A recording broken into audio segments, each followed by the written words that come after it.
Hello and welcome to this FB Live program. I am Manish Samnani and I, along with my wife Malvika, we run a center called Soch in Gurgaon, India. And we have a multidisciplinary team that takes care of children with special needs and any other developmental difficulties. We are very delighted to have with us Stephen Shore. He is Dr. Stephen Shore. He is a PhD. He's a professor of special education. He is someone who is an autism advocate, someone who travels extensively throughout the world and spreads his own autobiographical way of knowledge, understanding about autism. So, welcome, Stephen, to this FB Live program. And Stephen, I know that at the age of 4 years, you were recommended institutionalization and you were nonverbal. Tell us something about your journey of being on that aspect of the spectrum to what you are now and what you do now. Tell us something about your journey. Oh yeah, it's an honor to be here, Manish, and thank you to Bangladesh and all the Faith Bangladesh and all the organizations that make this possible. Taking it from the beginning, things were pretty months, like what happens to about 30% of us on the autism spectrum. I was struck with what I refer to as the regressive autism bomb. And what I mean by that is that I lost functional communication, had meltdowns, withdrew from the environment, and in brief became a pretty severely affected autistic little kid. There was so little known about autism in those days that it took my parents a year to find a place for diagnosis.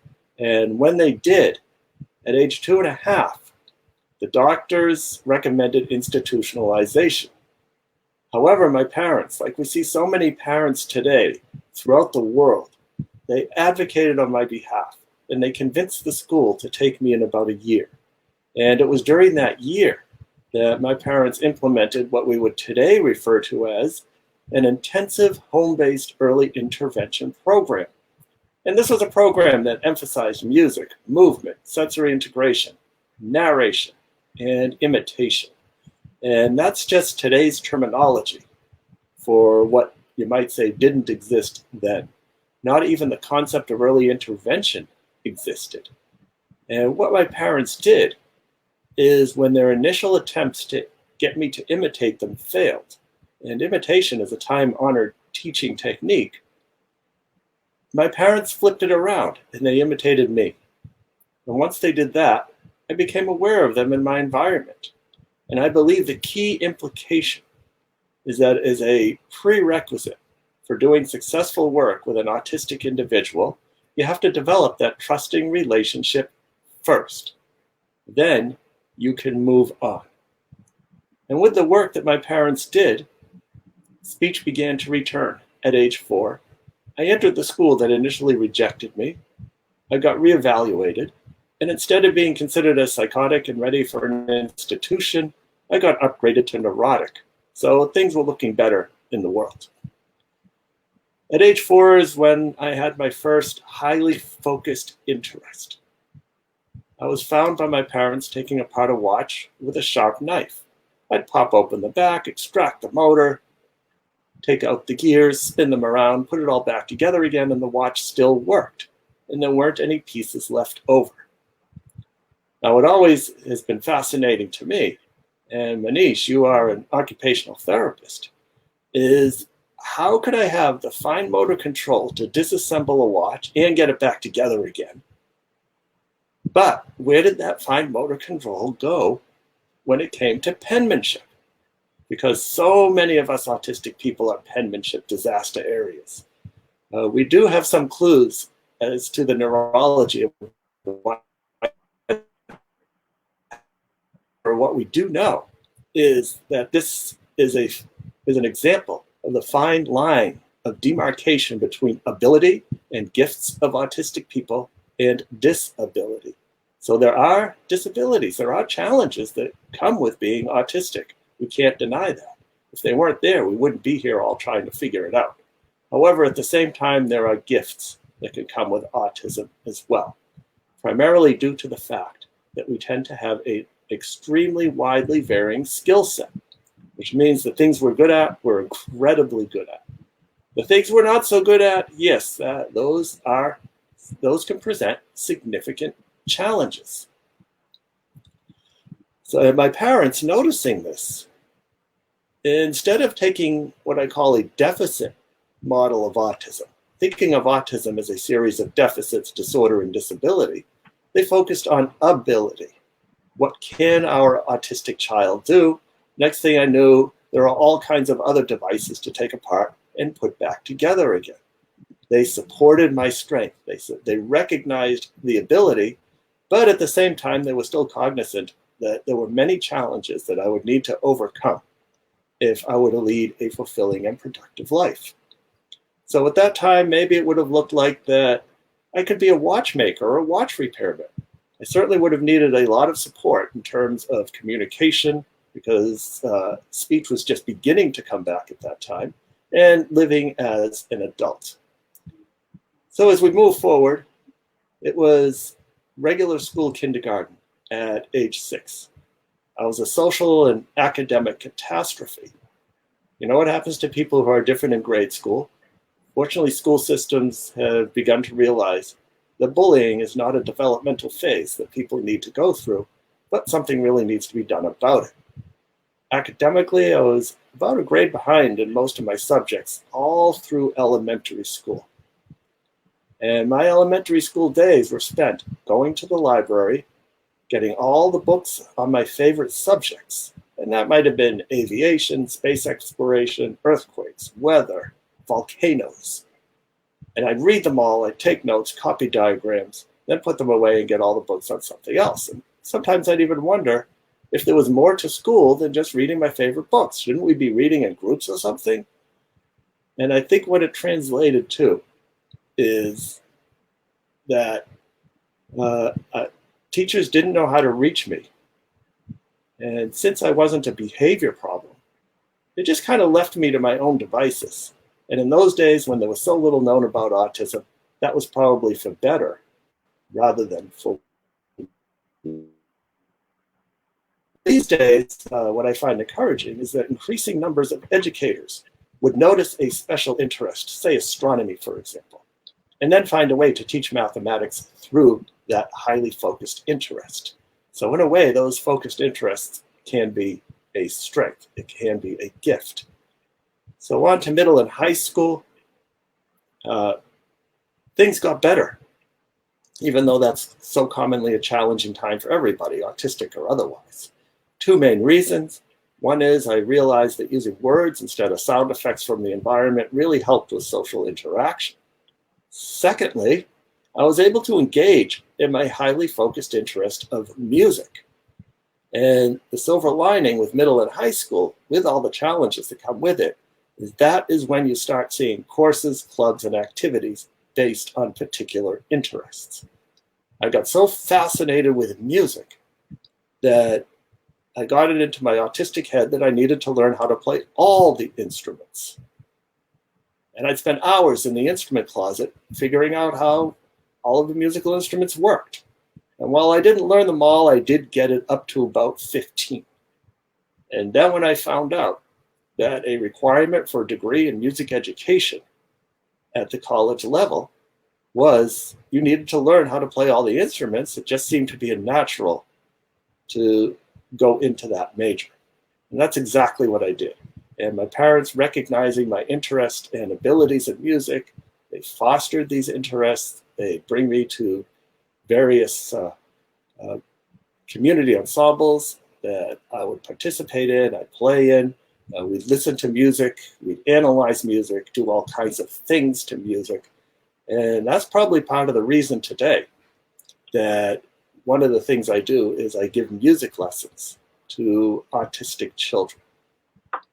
Because in addition to all the therapeutic benefits that people get by engaging in music, it provides a real life skill in which to develop interactions with others. Also, music is just plain old fun. And then finally, I haven't figured out how to teach typical kids yet. So I just stick with the autistic ones. They just make a lot more sense. So it was off to college. Studied music for my bachelor's, my master's, my doctorate, did all the coursework for a doctorate in music education. And then I started becoming more interested in autism. So I defected from the School of Education over to I defected from the School of Music to the School of Education. Okay. In special education with a focus on autism. By that time, I had already written a few books on autism, including an autobiography, Beyond the Wall, which, by the way, is just about finished being translated into Bangla by the Shuchona Foundation.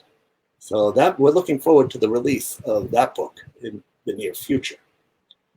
And now, if we look at today, I spend my time mostly, well, now with the pandemic, things have changed. But anyways, at least before the pandemic struck, I'd spend most of my time either at my university teaching or researching on issues related to autism and special education, traveling around the world to a total of 51 countries so far, talking about autism. I've been to Bangladesh, I think 4 times already. I've been to India probably a dozen times, many of those times with Manish, doing workshops with Manish, for Manish. I look forward to when the pandemic lifts and we can resume doing these workshops. I write about autism, my books on autism, publications in research journals, and various other types of articles. And then finally, giving music lessons to autistic individuals. And right now with the pandemic, here I am at home with my wife, still doing my work, but now it's all emanating from home. So that's what brings me to where I am today to talk to you. Sure, that was amazing, Stephen, and it was a great, great story that many people will find is inspiring. Uh, so, like Stephen, you said that you have visited multiple times, Bangladesh also, India also. You have been visiting so many times. Over these period of your visits, you must have interacted with a lot of parents here as well. I'm sure you would have some overarching idea, something that would have come to your mind as as a feel of the parents here. What is it that comes to your mind when you think about India and Bangladesh parents? What do you think are their specific areas of work to do, their strengths probably, or even their challenges? What have you felt as somebody who is somebody from coming from outside and joining us briefly? Have you been able to pick up few things? Yes, I certainly have. Well, first of all, it's been an honor to meet so many parents in India and Bangladesh who autism spectrum. And what I find is that whether it's India, Bangladesh, Russia, United States, Peru, Japan, Australia, or any number of countries, parents are all the same. And what I mean by that is that all parents desperately want to find a way to make life better for their autistic children. That is what they want to do. That's the overarching goal, every single parent. And that is so encouraging. What I've been seeing also, that's also encouraging over the past however many years I've been to both countries, India and Bangladesh, is an increasing amount of awareness of autism, greater knowledge of autism. We still have a long way to go, and that includes all of us. It includes me as well. We don't know everything about autism. Nobody has all the answers. However, by working together, we can come up with so many more answers. And it all begins with this firm foundation of awareness, which I consider as the first of what I call the 4 A's of autism. And it's this awareness where in the United States, we recognize that 1 in 54 people are on the autism spectrum. And what I tell educators is that if you don't have an autistic child in your class now, the numbers are going to catch up with you and you're going to have one in the next class. So we've got to learn more about autism. And it's this awareness of autism when we see it, when it's in our midst, at home, in school, in the community, in employment, that builds a firm foundation, a solid foundation for the idea of the second A, which is acceptance.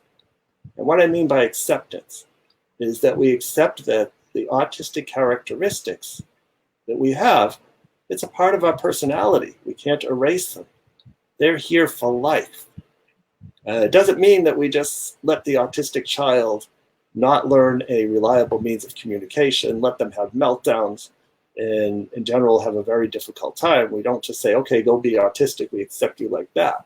But like with my parents, who provided the gift of accepting me for who I was as an autistic person, but at the same time realized that there were a lot of challenges to overcome if I were to lead a fulfilling and productive life. So what's an example of acceptance? That's when I see parents, educators, and others turning away from working against the characteristics of autism. And one example could be, here we have an autistic child who needs some help in math. He's not that good at it, at least as far as we can tell. The child's not motivated to do math. However, the child has a particular interest in using a flight simulator on the computer. And a way of working against autism and against the characteristic would be, okay, we have identified this interest in using flight simulators on the computer as a powerful reinforcer, so we can use that as a motivation. Do your math for the first 20 minutes, get a certain score on your work, and then you can play with the flight simulator for the remaining 10 minutes. Now, if we accept this characteristic, this highly focused interest, we would turn towards using that as a way, using the flight simulator as a way to teach mathematics. And there's plenty of math involved in airplanes related to distance and how long it takes and how fast they fly and all kinds of things. And in that way, the subject of math now becomes intrinsically reinforcing. And that's an example of accepting and working with. The third A. The third A is appreciation. And that is where autistic people are valued for what we can communicate, what we can contribute to society. And we're already seeing examples of that. And in particular, some IT companies, such as Microsoft, Apple, Google, SAP, and so many others, actively seeking autistic employees because they know that many of us can do things that either nobody else can do in IT, or at least we can do them much faster than others. And certainly, sure, there are going to be some challenges, but the abilities far outweigh the challenges. Now, whenever I hear about employment in IT for autistic individuals, I also ask the question, well, what about everybody else? Because it's only a minority of us who are IT geeks. It's a stereotype. It's a big enough group so that IT companies take notice and make a big deal and write about it. It gets publicity and all that's well and good. But my question is, what about us autistic people who have gifts in other areas, such as sports, music, writing, or just about everything else that you could think of? And also included in the everybody else category are those of us who need more supports in order to be successfully employed. And what comes to mind, two things come to mind. One is the organization that was founded by Joanne Lara, called Autism Works Now. I've done many conferences with Joanne Lara, Manish. I know that you've had she and I over for a number of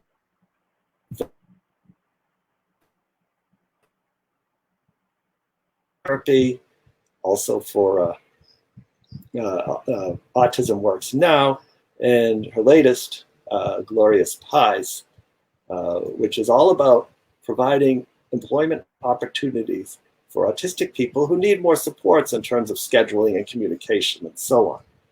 And to this end, I think of a specific example of a fellow in Florida who is on the spectrum. He needs a lot of supports. He doesn't speak very much. He's got a few words here and there, needs a lot of structure to get through his day. And there's nothing more that he likes to do than to pull laundry out of a dryer and fold it with perfect creases. And he's faster and better at it than anybody else. Now, I know many people who would like help with their laundry, and he would be happy to help you with your laundry too, Manish. However, you would have to pay him to do it because that is his job. And he's fulfilled and productive doing something that makes a real contribution to society, would probably bore the daylights out of most other people, but he likes it, and everybody benefits from him working. And then there's the fourth A, which is action. And it's action that's the glue that keeps those other three A's together. Whether it's the work we put into doing epidemiological studies to see what the rate of autism is in a particular location, whether it's seeking ways to develop interventions and educational strategies, whether it's working to change our frame of how we think about autism from a deficit-based model to an abilities-based model. And it's also finding ways to appreciate the contributions that autistic people can bring to society. So those are the four A's of autism that come to mind when I think about the gifts of autism. Sure. What a wonderful description of the model that you just proposed. I think it would be amazing to see this model also being realized, actually in the community, in the families, and by the parents. I'm sure we would definitely need more and more information about this model, because sometimes we are trying to fit the child with autism to the society. We're trying to fit him into the school. We're trying to fit him into the classroom. We're trying to fit the child to the curriculum, and not the other way around. We are still not trying to fit the curriculum to the child, but the child to the curriculum. And hence, there would always be a lot of disappointment when it comes to parents, when they feel that my child still kind of struggles, and they might ignore the gift. They might ignore the abilities, actually, because those gifts and abilities are so unique to this individual that it doesn't fall into the category of the social norm, really, but is actually a gift for by him, that he can contribute to the society, like you said. So it's amazing to know about it. So before I ask you the next question, I would like to inform all the viewers that they can put up any questions for Stephen. They can actually ask a question in Bengali language as well.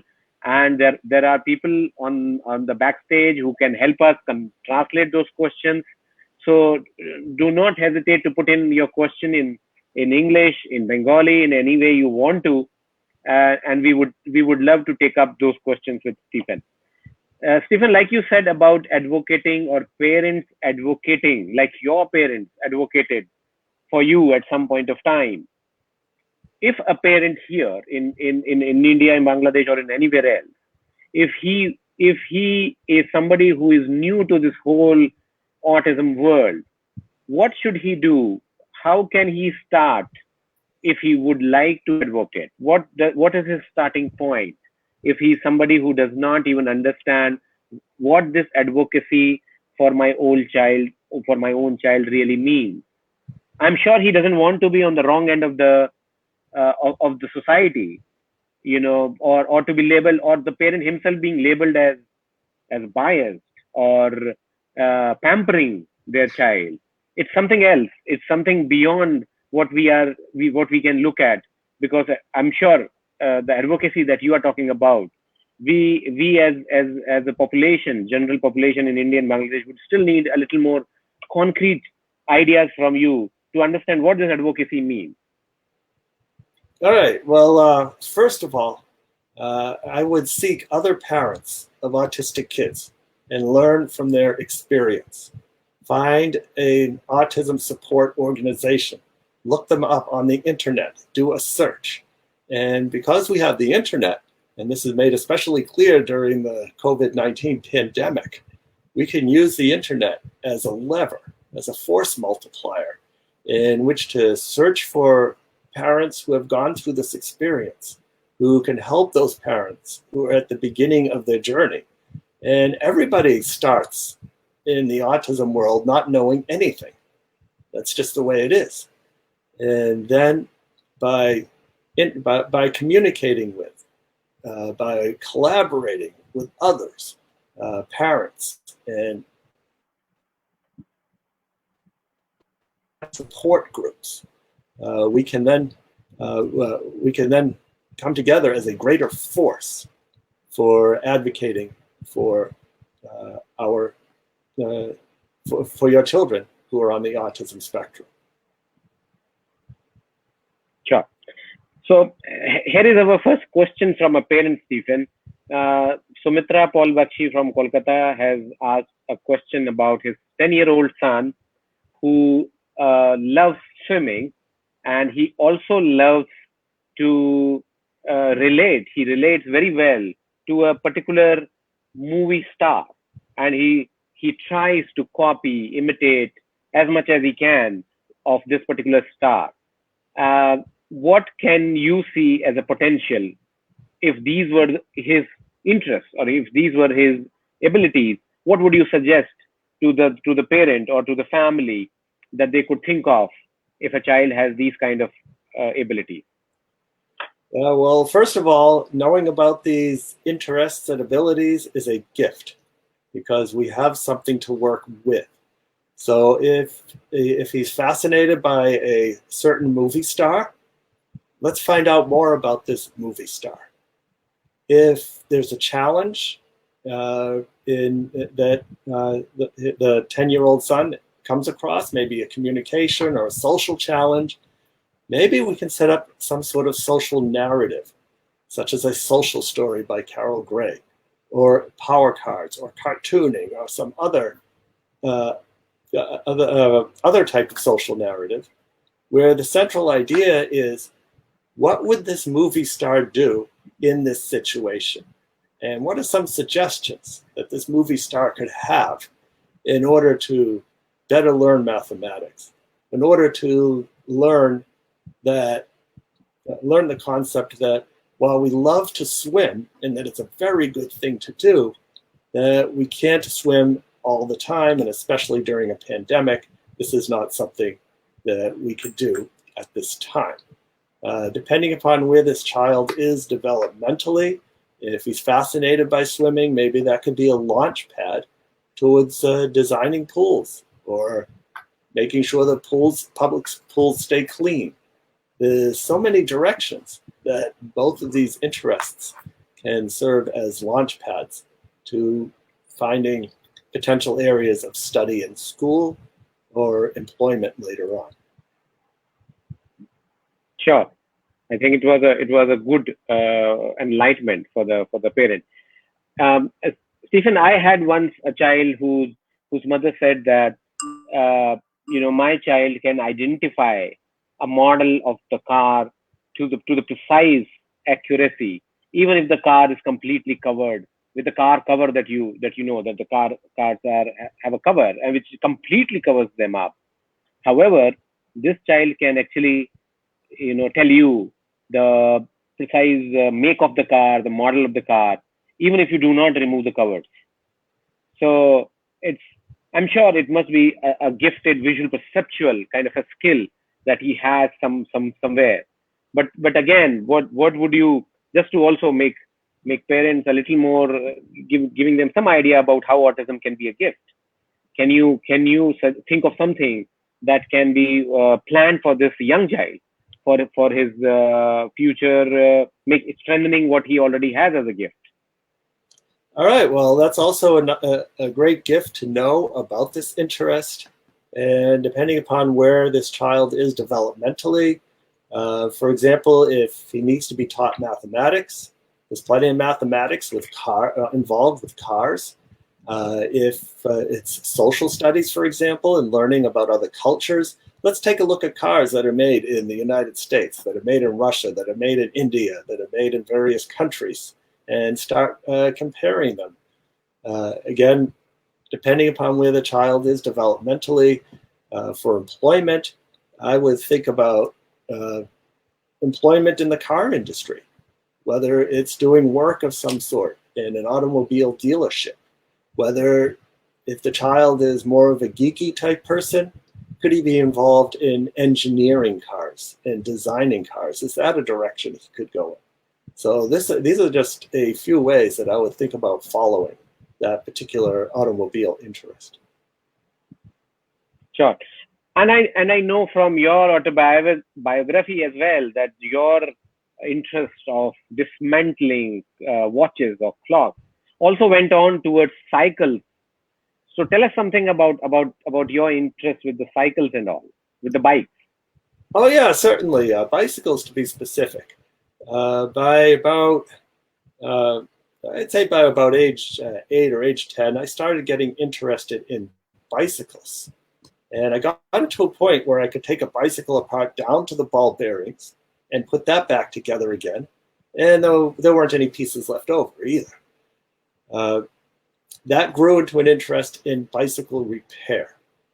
And in particular, I remember my first formal job was cleaning tables in a busy, noisy restaurant. And it just wasn't working for me. We didn't know much about sensory. That it was an overwhelming environment. It wasn't going to work. I needed to find something else I could do. So I thought about my bicycle interest. I got on my bicycle that I built from the ground up, even to the point of putting the wheels together, taking the spokes, the hub and the rim, and putting them all together to create a wheel. I got on that bicycle and I made the rounds of all the bicycle shops in my local area. Probably about a dozen of them. I'd go into the shop. I would locate the manager and I would start geeking out on my bicycle to the manager. And after a period of time of talking bicycle with the manager, I'd ask him for a job. Now it took maybe 11 or 12 times, but eventually got a job fixing bicycles. And now I could regulate my sensory input by staying in the back of the shop, fixing bicycles, or I could come out to the front of the shop and perseverate on bicycles to people who walked in. However, I think the owner of the shop called that selling bicycles. So I think some important things to take away from this, and this is something that Temple Grandin also talks about, and hopefully we can get Temple Grandin on the show at some time. It's called the portfolio method, getting your work out in front of the person who has the power to hire. So inadvertently and unawares of this approach, really that's exactly what I was doing. Riding in on my bicycle, showing the shop manager my bicycle that I put together, talking bicycle geek talk with him, having him understand that I knew my way around a bicycle. And then by the time I asked him for a job, he knew that I understood bicycles. And that way I short-circuited the whole typical interview process of how much eye contact do you make, shaking the person's hand, making small talk before talking about the job, and all of that other type of stuff, which autistic people are really not good at. So that's a way of using a gift and an interest to finding employment. Well, it's a fascinating story. So yes, like you said about Temple Grandin, and it would be huge for all of us here in India and in Bangladesh to have her on a live program, because I don't think we have ever had Temple on any programs live here in this region. So all the people, including me, we really are looking forward.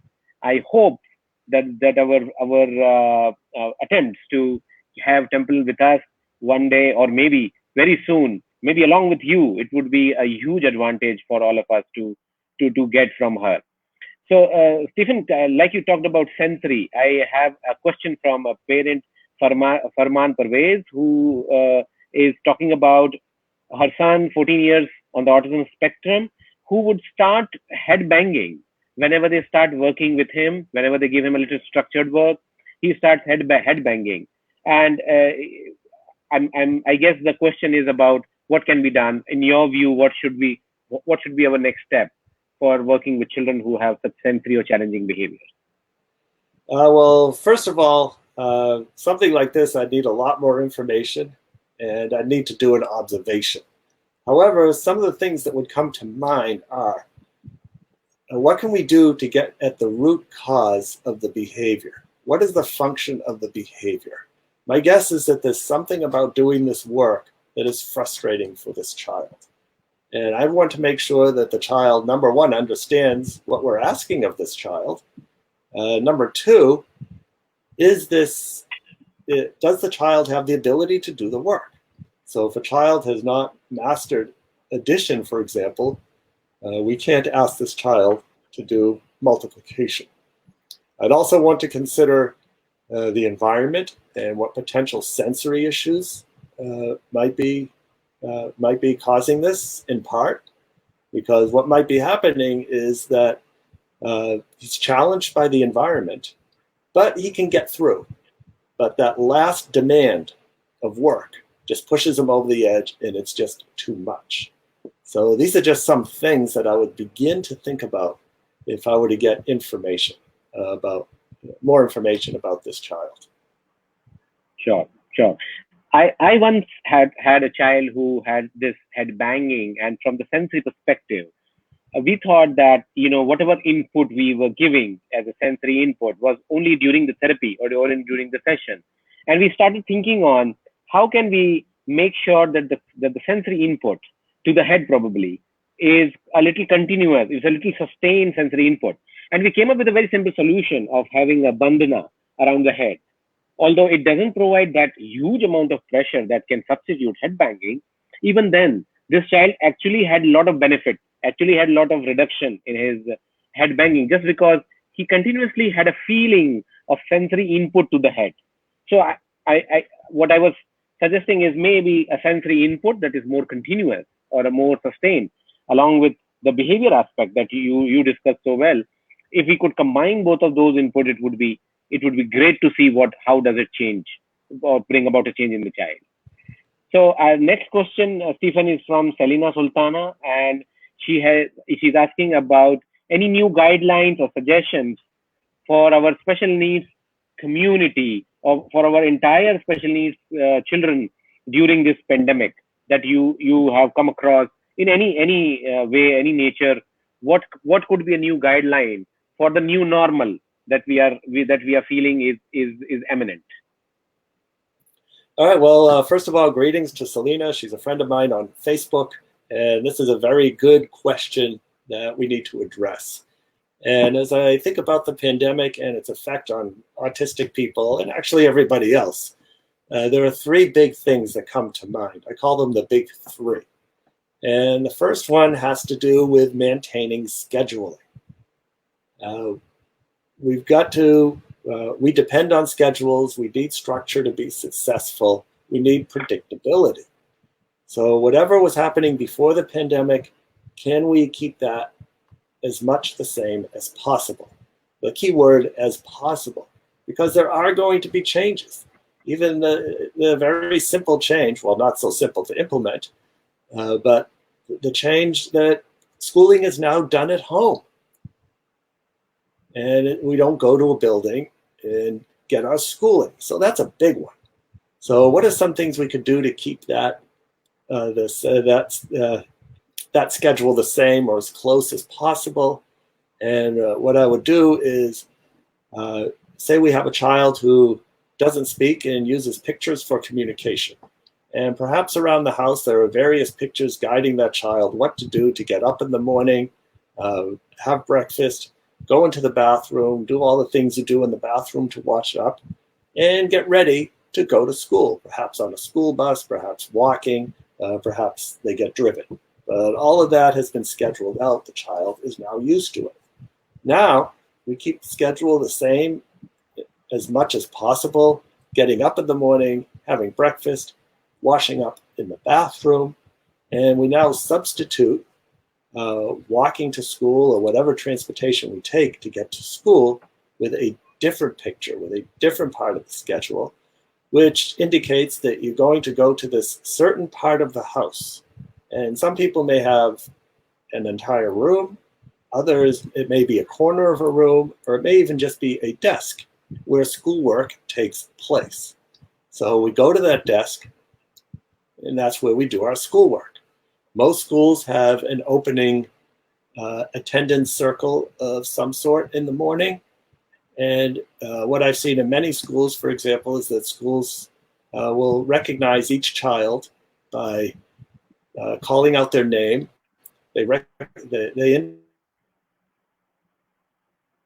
And then we move a picture of that child from a poster that it's attached to of a home, and we move it to a poster or a picture of school. The child is now in school.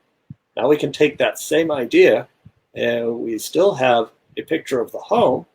And now, instead of school, we have a picture of the part of the home, the corner of the room, or the desk where education is going to take place. And now the child is there, and that is where we're going to learn. We can also schedule snacks. There's usually a snack in the middle of the morning, lunch, and so on, and then reverse the whole thing when the school day ends and it's time to go home. So that's an example of keeping things the same as much as possible. The second of the big three is communication. We need to make sure that we communicate in the best way that the child understands. So for some of us, it's by the spoken word, just like we're talking now. For others, it's using pictures. Others, it's written words. Whatever that is, make sure we keep communicating in that way. And then the third way, the third of the big three, is self-care. And that's for Selena and for all the other parents out there. You have to take care of yourself so that you can be available to support your autistic child. So what that means is doing things that also renew and refresh you as well. And I know in India and Bangladesh, there's plenty of strategies that we can take from the study of yoga, meditation, breathing, simple things that can be done in maybe less than a minute, taking a minute break, such as breathing in and making a fist.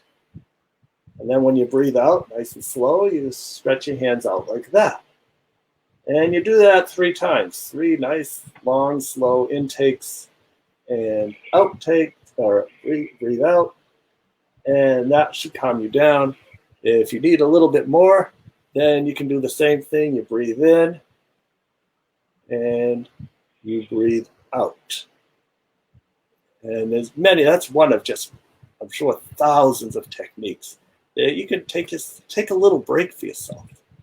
And those are the big 3 that come to mind. Another thing that comes to mind is often we think that our child is regressing during these times. Suddenly our child is engaging in various behaviors, self-stimulatory behaviors and whatnot that they haven't done in years. And now they're going backwards. Reframe that to, this is how the child is coping and self-regulating during stressful times. And if you think of yourselves, what do you do when you're stressed out? And are you now having more stress during this COVID-19 pandemic? The answer is almost always yes. What are some things that you're doing, maybe more of, that you weren't doing before? Well, it's the same thing for the child. So if the child needs to carry around and squeeze this toy cat that they haven't done in a couple of years, it's like they've rediscovered this old self-regulatory behavior, now they're doing it again. Well, maybe we just need to let them do it, because that is how they are regulating themselves. So that's what comes to mind. A few things that come to mind when coping and even thriving during this unusual time of pandemic. Thank you, Stephen, for that. And there are a lot of very relevant questions as far as our topic for today is concerned. So I'm very happy that the kind of questions that we are receiving now are all pointing towards or starting to think towards the ability. So I'm very sure the intention of this program has already been achieved, Stephen. So let me go. Having said that, let me go to the next question. Ifat Jahan Chaudhary has asked that her daughter is 9 years. She loves scooter driving. She loves scooter driving, and she has perfected it. She went on to the next level, and she started doing scooter board, and she is now excellent in scooter board as well. And now she wants to know what could be a next step for a child with these kind of strengths. All right. Well, thank you for telling us about your child's gift of balance, which is good. Practitioners of the Miller method would be very happy to hear that, because practitioners of the Miller method, which is a developmental approach for supporting autistic people, surmise that autistic people tend to have poor body to environmental relationships. We don't always know where our body is in space. And if you don't know where your body is in space, and for example, how much force to use to accomplish a task, then that's going to make it very hard to communicate, to learn, and practically do anything. And occupational therapists, I know that you focus on these things a lot as well. So there's a lot of commonality between the Miller method and occupational therapy. So anyways, let's take this further. As a launch pad, is this something that the child could do more of in certain ways, such as riding a bike? Might they get interested in bicycle repair or skateboard repair, scooter repair, if their mind goes in that direction? Might the child want to get into something related to gymnastics? Once the pandemic lifts, we're not going to be suffering under this pandemic forever, even though it seems like we are at this point. Eventually, it will lift, we'll have a vaccine, and we'll have some way to work with it, and we'll get back to what they're calling a new normal. So these are some of the things that I would think of as a child who is eagerly riding skateboards and scooters and things like that. Sure, that's good idea. Another question which is very related to this one, and I'm sure, and we are free to say that you will have to probably think on the same lines, is from Panna Sakina, and she has asked that her son can do bicycle very well, and so what could be the next step for his son? She hasn't mentioned age yet, but yeah. Similarly, we could use the bicycle as a launch pad. And what about this bicycle? Does this child, for example, need help in learning subjects in school? Is there a way to use bicycling as an intrinsic reinforcer? Whether it's mathematics and bicycles, or what countries do bicycles come from, to learn about people in other cultures, to actually riding the bicycle, and might this person get into bicycle racing at some time, or bicycle repair? In India and in Bangladesh, there are many times when I've seen someone sitting at the side of the road, and clearly this was kind of like an ad hoc bicycle shop where they turn the bicycle upside down and fix a flat tire or do something else. So bicycle repair is also a good possibility. Sure. And this question, I'm sure you must have answered a couple of times before, and you would have answered in other parts of the world as well. Sujata Seth Hore has asked that her son, who is 9+ years, can tell the days of any dates of any given year within few seconds. I would like to know how to channelize this potential in a purposeful way. All right. Well, this is a great skill that I've seen. As you said, Manish, there are many autistic people who have skills that are similar to this. I wonder how he is with mathematics in general. Jerry Newport, an autistic person, one of the first autistic people to start talking about they being autistic, like Temple Grandin. And he has a skill. He has this internal calendar as well. when you were born, and then he'd tell you what day you were born on, and also tell you how many seconds old you are. And he would be right. And so I'm wondering if there's something related to mathematics or the organization of information that this child might find fulfilling in terms of future areas of study and employment. Sure. And so here is another question again in the same lines, but I'm really loving the way the parents are thinking on this panel of viewership. Saf Safi has asked that her son is 7.5 years old, diagnosed ASD. He likes to do every possible thing which a neurotypical child would like to do. He's a natural learner, easily can cope up in every situation. But the fact is that it's very difficult for the parent to teach him anything structured. He is not ready to focus or concentrate, which he doesn't on concentrate on something that he does not like. The question is that should I force him to keep to learn strictly, or let him learn, or let him be free to learn naturally, which he would like the most? All right, this is a great example of observation, observing an autistic child. What are their likes? What are their dislikes? What are their strengths? We can see that he learns in a natural manner much better than any others.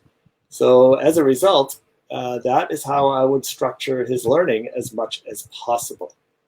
And at the same time, bit by bit, little bit by little bit, finding ways to insert tiny little bits of structured learning.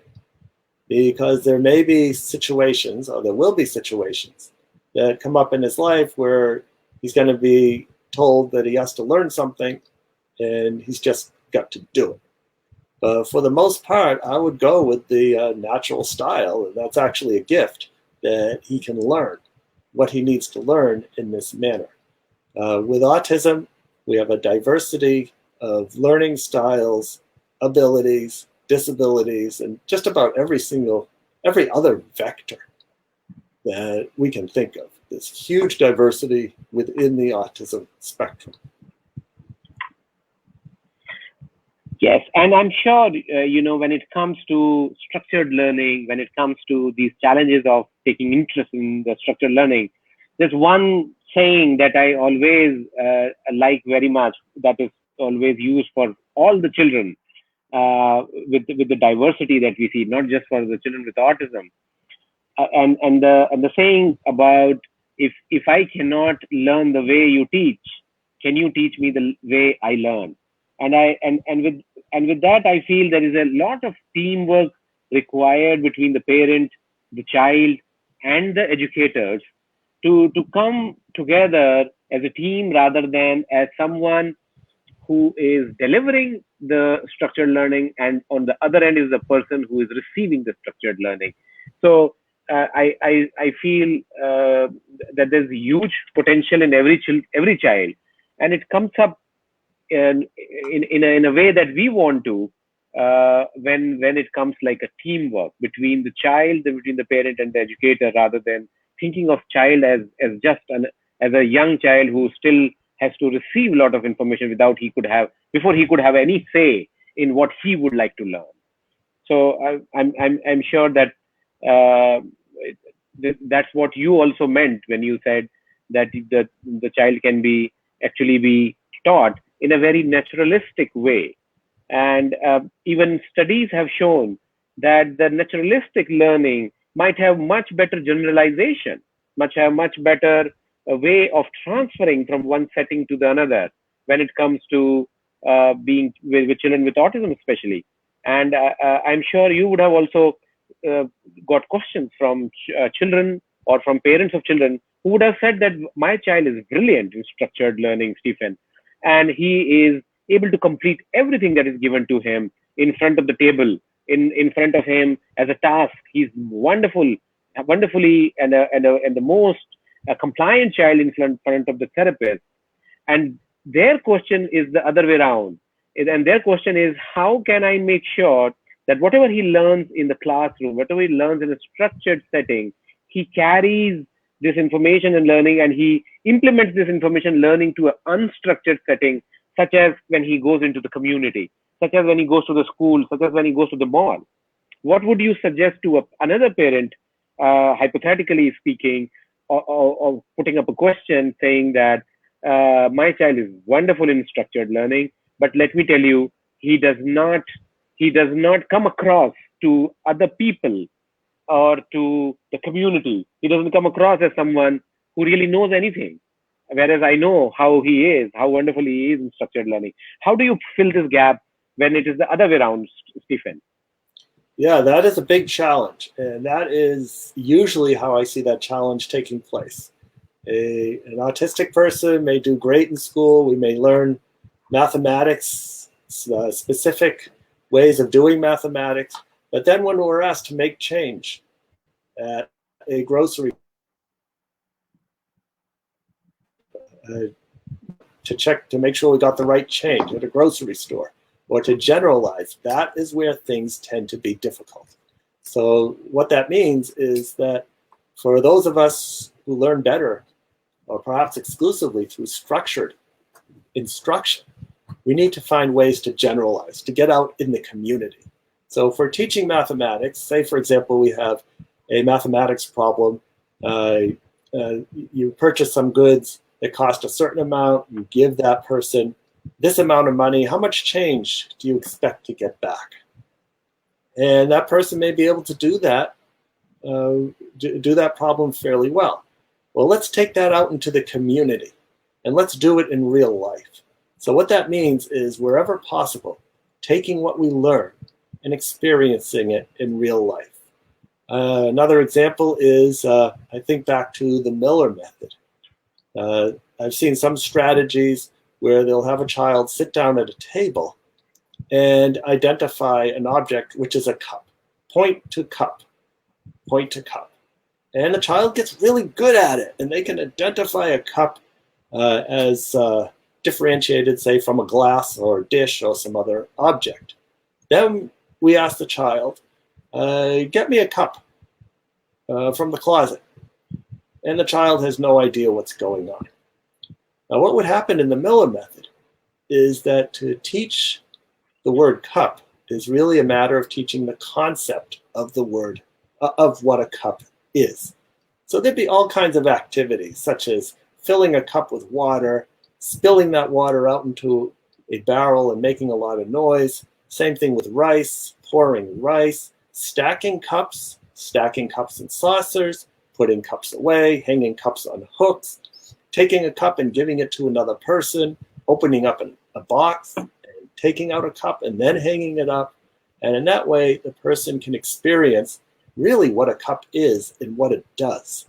And what that also does is help the person recognize a cup in all dimensions. And what I mean by that is that there are some students on the spectrum who may recognize this as a pen. Turn it sideways, they don't know what it is. And that's an example of object permanence. And that's something that most people learn as a young child. No matter what position this is still a pen, it's not a watch, it's not a can of motor oil, it's not a bicycle, but it's always a pen. And if we teach the use that we can put pens in boxes, we can write with pens, we can draw with pens, we can give a pen to another person, just experiencing the object itself for what it is will go far towards generalization. Sure, I'm sure about learning by experience, experiential learning. So we can take up our last question for the session, and this question is by Sabrina Akhtar. She's asking about her 6-year-old son who is fascinated with some specific objects like train, key, spoon, and most of the time likes to draw these objects by a marker or a color pencil. How can I help him with this fascination? How can I take this fascination towards an ability? All right, well, that's great because we now have the gift of what he's interested in. And so drawing keys, that's a great thing to do. Now let's use a key. What do you use keys for? What happens when you have the right key? What happens when you have the wrong key? How do you know what is the right key? Could this eventually become an interest that could lead this person into being a locksmith? And similarly with spoons, well, somebody has to design spoons and manufacture spoons, billions of them for the world. So could an interest in spoons go in that direction? So that is how I would think about these objects, as being a launch pad for accepting this interest. That's the second A. First, we're aware of the interest, we notice it, we accept the interest. Now we're going to work with the interest as opposed to holding them out as something that you only get if you do something else, and then finding a way to contribute to society via this interest or something linked to this interest, and that's the appreciation stage. And then working to make it all fit together, which is the fourth A, action. Yeah. So that was great, Stephen, and I take this opportunity to thank you. And tomorrow, as you can see on your screen, we have tomorrow a neuropsychologist, Daniel Legoff, who is also an originator of the Lego therapy. And we will discuss with Daniel about improving social skills, improving social competence, about working with children using their self-motivation, using their intrinsic motivation rather than external instruction to help them come to the next level of social maturity. We'll talk about that in detail tomorrow. Be tuned and follow the program. I take this opportunity to also thank Miss Nilofer Appa, Rafikul, as our managing the technical aspect. And thank you, Stephen, from all of us here, the viewers, from me, and from the team of Faith Bangladesh. We are extremely grateful for having you with us for this 1 hour. And let's hope that we will have Temple and you again on the same platform very soon. That would be my honor. Thank you again. It's been a pleasure talking with you, Manish. I've been seeing a lot of messages flashing on this screen here by people I know, people who I've met. I see Aftab on there. It was great meeting you when I was in Bangladesh, and I look forward to when we meet again. And the same for everybody else. Thank you, Mr. Aftabuddin, for your compliments, and I hope this was a program that was helpful to the parent community. And we will be back tomorrow with the topic and with our another speaker, and we hope to see you there. Bye.